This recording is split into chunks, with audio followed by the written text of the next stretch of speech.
So every time I start a new match, I like to place a few mines around our objective, just for good measure. Well, that was quicker than usual. The anti-vehicle mine is becoming one of my favorite gadgets in game. I still can't decide between this and the RPG, but that's an issue for another video. It's so simple, yet so efficient. You throw it on the ground, vehicles drive over, and they just get wiped out. You can even forget about it, but when that time comes, you'll get that satisfying notification confirming that you ruined someone's day. And with enough creativity, you quickly realize that they aren't just purely defensive gadgets. It happens quite a lot to reach out for another rocket, only to realize that I'm out. Then I get a brilliant idea of using the AV mine as a door stopper against the tank and work a bit of magic to just make them drive back a few inches, making the enemy tank crew become less of an issue in an instant. Sometimes you don't even need to go through all this. If they're panicked enough,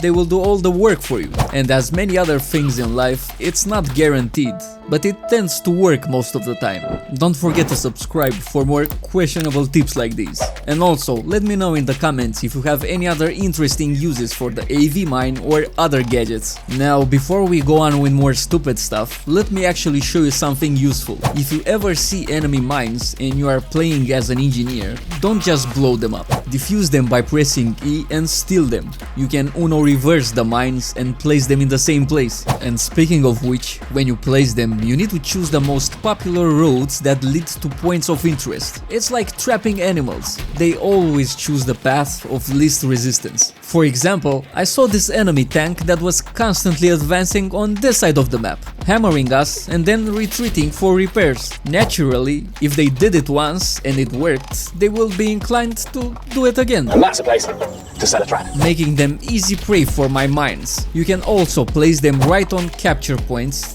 defensively, or not, diving right into the enemy capture points so they have a nice surprise when they come to defend it. It's just a matter of how adventurous you allow yourself to be and how much you care about your KD. I personally, not that much, since I try to pull off stupid stuff like this all the time. But that's the beauty of Battlefield. It just gives you the tools and the playground. It's up to you to define what's fun. Here I mined these two roads leading to our capture point and ended up taking out two vehicle crews that were rushing in almost at the same time. It's one of those moments where the plan actually works exactly how you pictured it in your head, and you feel like a tactical genius for about 5 seconds before you go back doing something stupid again. Sometimes you just need to think ahead a few moves. Take it as a more chaotic version of chess, where vehicles have preset moves along roads most of the time and pieces explode all over the board. The key is to predict where the enemy wants to go in order to make sure they never get there. And when everything else fails, you can just drop the martyrdom mine,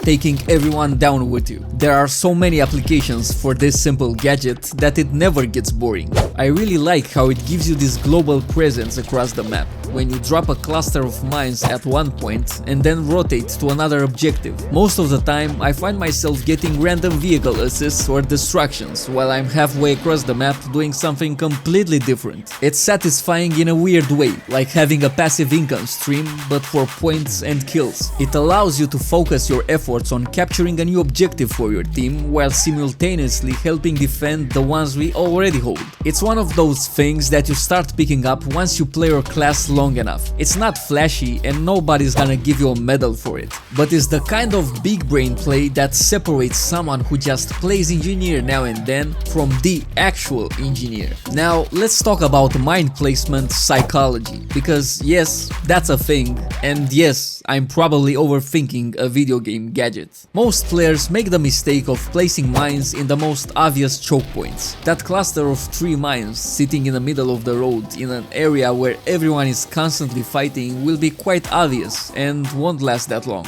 The trick is to place them where vehicles are either moving too fast to react or when they are mentally checked out because they think they're safe. I sometimes place them right after a tight corner where tanks pick up speed again. They have just navigated the most dangerous part, they're accelerating toward the objective, and then they get wiped out. They never see it coming.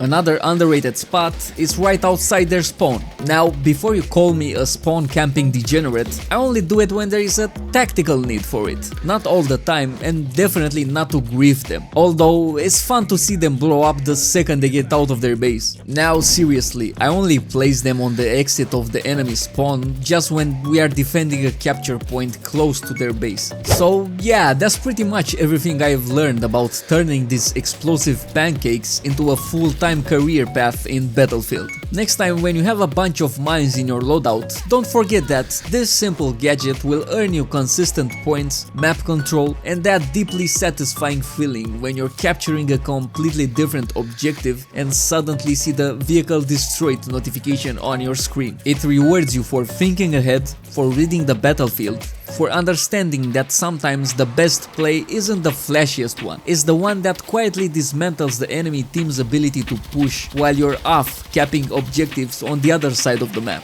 Plus, there's something hilarious about knowing that somewhere out there, some tank driver just got deleted by a gadget you placed 3 minutes ago and completely forgot about. The only downside is that you won't be there to witness all those epic explosions. So if you're not using AV mines yet, or you have been sleeping on them, give them a shot. Experiment with placements, find those sneaky spots that nobody expects, and most importantly, embrace the chaos of not knowing when or where your mines are going to pay off. Anyway, that's it for this one. If you somehow made it this far, thanks for watching, and if you've got any ridiculous mine spots or tactics that I didn't cover, drop them in the comments, because I'm always looking for new ways to ruin someone's day from across the map. And if this video helped you out, or at least made you laugh, consider subscribing, because I've got more Battlefield nonsense coming your way. Thanks for watching and see you on the next one.